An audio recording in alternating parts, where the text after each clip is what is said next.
نہیں ہے۔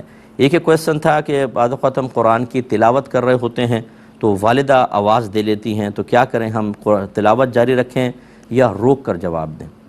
دیکھیں، اگر والدہ کی ناراضگی کا اندیشہ ہے، یعنی ان کی دل آزاری ہوگی، ناراض ہوں گی، تو واجب ہے کہ قرآن کی تلاوت روک کر جواب دیں۔ بلکہ علماء نے یہاں تک فرمایا ہے کہ اگر آپ نفل نماز پڑھ رہے ہیں اور والدہ کو نہیں پتہ کہ آپ نماز پڑھ رہے ہیں اور وہ آواز دیں اور آپ کو گمان ہو کہ اگر میں جواب نہیں دوں گا تو والدہ ہرٹ ہوں گی، تکلیف ہوگی، انہیں ذہنی اذیت ہوگی، تو نماز توڑ کر اپنی والدہ کو جواب دیں۔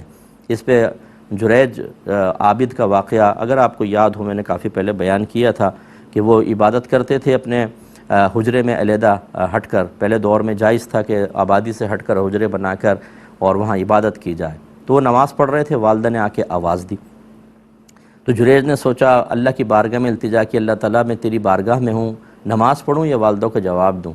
تو ذہن نے فتویٰ یہ دیا کہ نماز جاری رکھیں۔ نماز جاری رکھی، والدہ چلی گئیں۔ 2-3 دفعہ ایسا ہوا تو والدہ طیش میں آ گئیں اور انہوں نے ان کو بددعا دی کہ اللہ تعالیٰ یہ اس وقت تک نہ مرے جب تک کسی فاحشہ کا منہ نہ دیکھ لے۔ اب اتنے عابد، لیکن والدہ تھیں، بہرحال بوڑھی تھیں، نکل گیا زبان سے۔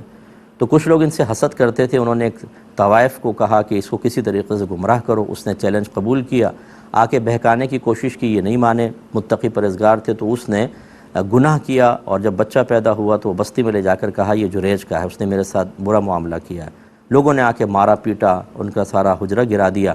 تو انہوں نے کہا مجھے تھوڑی بتاؤ تو اسے کیوں مار رہے ہو؟ کہا کہ یہ وجہ ہے۔ انہوں نے کہا اچھا مجھے مہلت دو، میں وضو کر کے نماز پڑھ دوں۔ وضو کی نماز پڑھی، اللہ کی بارگاہ میں عرض کی، اللہ نے الہام فرمایا، آپ نے بچے سے پوچھا کہ بتا تیرا باپ کون ہے؟ اس نے بتایا میرا باپ ایک چرواہا ہے۔ چھوٹے سے بچہ بول پڑا، یہ آپ کی کرامت تھی، یہ ولی تھے اس زمانے کے۔ تو پھر لوگوں نے آپ کو چومنا شروع کر دیا، بوسہ لینا، ہاتھ چومنا، اور پھر آپ کا حجرہ دوبارہ بنایا گیا۔ تو نبی کریم صلی اللہ علیہ وسلم نے اس واقعے کو بیان کر کے ارشاد فرمایا کہ اگر جریج علم رکھتا تو نماز توڑ کر والدہ کو جواب دیتا۔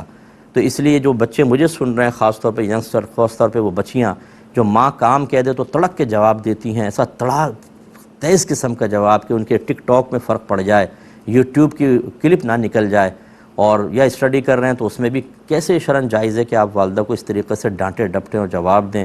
اس طرح بچوں کو بھی چاہیے امی سے معافی مانگیں اور آئندہ ایسا ہرگز